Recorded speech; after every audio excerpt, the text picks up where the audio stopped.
Hi everyone and welcome to And So On. Today I am going to take you through the making of a pair of pants, this pair of pants as a matter of fact, as well as a top. So I'm trying something a little different this year. I tried to record some of the process as I was making these and did it a little bit vlog style, took you shopping, whatever. And I don't know, let me know below if you enjoyed this, if you'd like to see it more in the future where I take you along for the process, or if you prefer just hearing the plans and then seeing the finished object.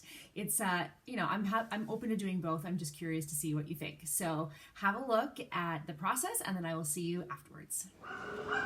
Good morning. I am here in the middle of Sitges. You can see here I'm in the middle of town and I am on my way to the merceria, so the sewing shop, to pick up some elastic for my Burda Easy pants that I'm doing today. And I also have to get a little more jersey fabric to finish Audrey's pajamas that I accidentally cut one of Lily's pattern pieces instead of Audrey's. So I need a little more. So I thought I'd take you with me through the town of Sitges.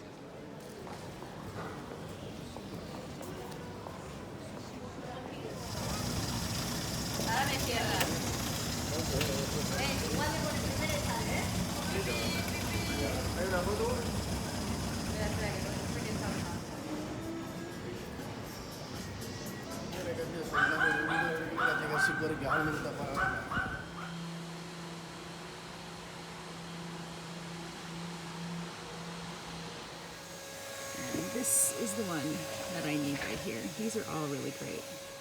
All right, we're all set. We've got our purchases and now we're going to get pastries before we go back to the house.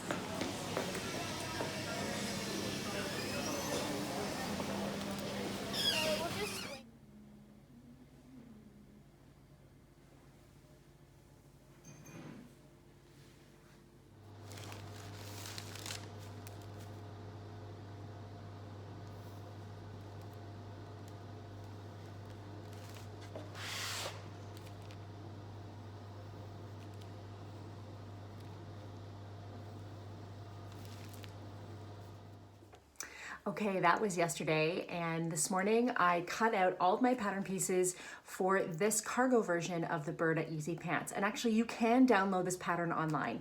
The instructions I believe are in German, but you will have the pattern pieces and it's pretty straightforward. So let me show you. I've cut out all my pattern pieces in this dark gray, silvery gray stretch denim from Minerva as part of my Minerva blogger team fabric selections.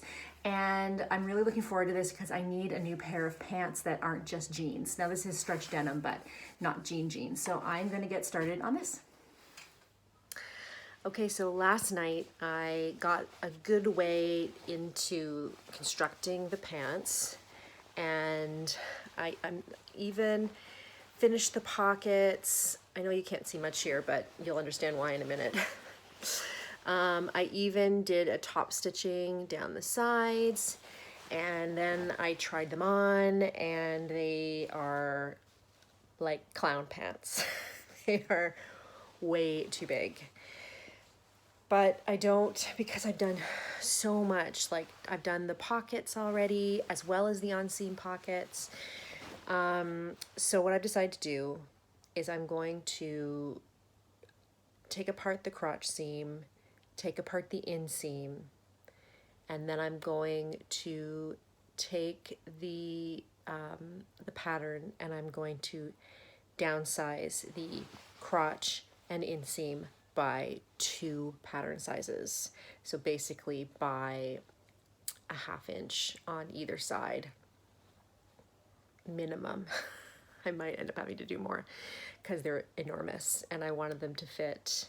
Basically, when I looked at the pattern instructions or the sizing instructions, my hip, which is what I like to take pants from, was between 2 sizes, and I went with the larger size because the larger size was closer to my waist measurement. However, they're just way too big. So I should have sized down, and even that I don't think is enough. So I'm gonna size down 2 sizes, but other than that, like, the style is really cute and I really like the pocket detail, and the fabric is really nice sewn up. So yeah, so I have a date with my seam ripper.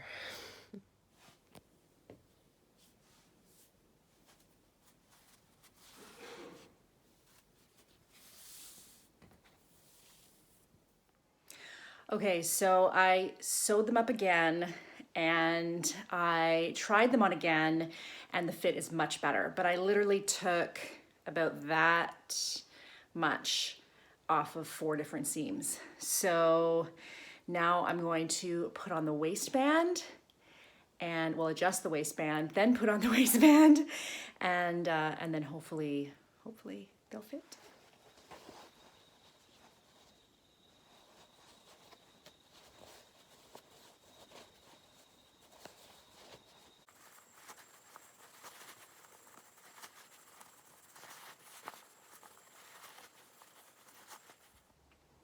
All right, so I added the elastic, had to adjust it twice. I always overestimate how much elastic and I'm always stingy on making it tight and then I always have to adjust it again. But they fit, they are maybe still a little baggy, but I think that's kind of how they're supposed to fit. So now I'm just going to finish the cuffs and then I think they're done. Okay, so I've tried them on again. First of all, my husband laughed at them because he says they're very shiny. I was like, did you just laugh at me? It's not gonna go well for you. So you can see here, I don't know if you can see actually, but they're very, very kind of roomy. But I feel like if I get rid of the pockets and just seam them up down the sides. Sorry guys, I know this isn't ideal, but I feel like they're gonna be more flattering. And there's already the pocket here. I think that's what I'm gonna do. And then I'll give you a real view of the pants. Better. See? Sorry for the crotch shot, but now it fits flat against my stomach instead of having all that extra space. It is a little bit painful because I spent a lot of time on those pockets. I even top stitched the outside. One of them I made wrong and so I had to open up this. I spent like an hour on those pockets, but this fits way better. Okay, and the finished object are these pants. So I'll put in some pictures of me wearing them and you can see I'm very happy with the finished product, and the finished project, both. I'm really happy with how they turned out. Now, I did have to cut them down quite a bit, and even after I added the elastic the second time, I actually ended up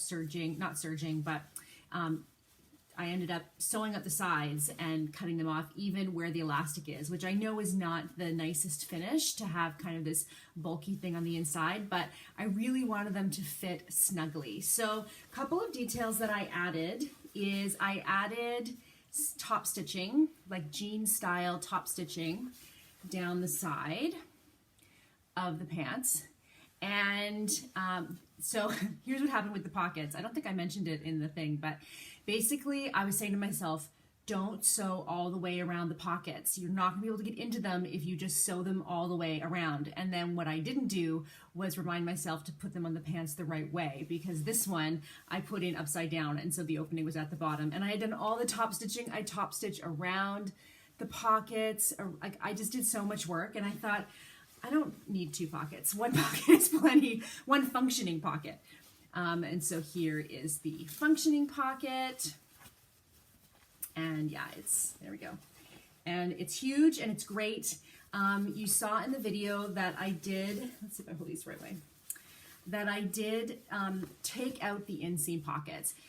Basically the pocket bags were so big and I just found they were puffing out right where my stomach is, which is the last place that I need extra puffiness. And I just didn't like it like that. And so I thought, you know what? And I spent a lot of time on the pockets, a lot of time. And again, I had messed up one time and so I had to like take it out and open it up. And I probably spent about an hour and a half on those pockets, but if I'm not gonna wear them, there's no point. So then I had to finish the top stitching here at the top and so that it would match going all the way down. I did not add the little cuffs at the bottom. it's the perfect length for me standing up, and so I just didn't think that it was necessary. If I make them again, which I'm kind of planning to make them again I have some navy like sweatshirting, and I think I might do it in navy and make these into more of a regular jogging pant. But this is sort of, you know, the athleisure style, and I've worn them out quite a bit, and they're very comfortable. They are shiny. I mean, you can see here that they're very shiny, and my husband, I think I mentioned that in the video too, that my husband commented on how shiny they are. But when I wear them with something that's not shiny, then I don't notice it as much. So then in the pictures you saw that I also made from this magazine, and I did show this magazine in my Spanish magazines video. I made this sweatshirt, one moment. Okay, so it's actually not a sweatshirt, it's a turtleneck type top. And I think if you made it in a more of a jersey, it would have that drape to it. I made it in sweatshirting. Let me show you. And this is black, so of course you're not gonna get great detail. But I made it in sweatshirting, and it's very, very comfortable. Again, this is the very inexpensive sweatshirting that I got at the market in Barcelona. So I think this was $2.50 a meter, and I definitely have enough for, I don't know that I could get sweatpants out of it, but I could definitely get like a skirt or another top for my kids or whatever, and it's very soft. So I'm quite pleased with that. Now, one change that I made, as you can see at the bottom here, I did it the full length, and I just found it was sort of an in-between length and didn't have great style. And I thought, well, you know what? Why don't I make it a little bit of like the toaster sweater, which you know is my favorite. I just don't have it printed out here, so I don't have that pattern with me.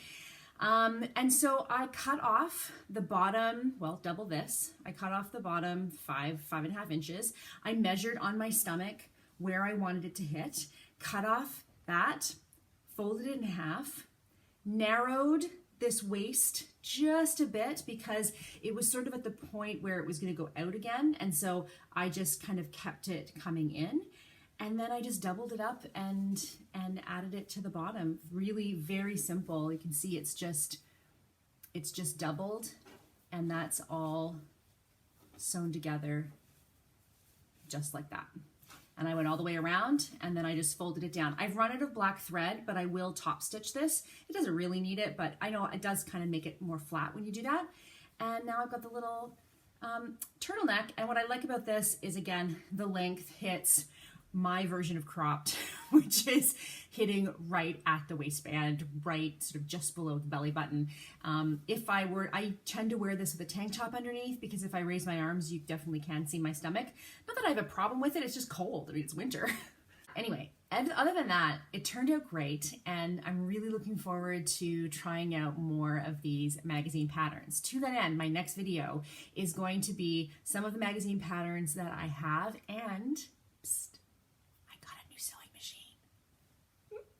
So I'm going to introduce you to my new sewing machine in the next video. Anyway, I hope that you guys are good. I hope that you enjoyed this kind of hodgepodgey video. Let me know below if you enjoyed it, and if you'd like to see more of my process in the future. All right, I'll talk to you guys soon. Bye-bye.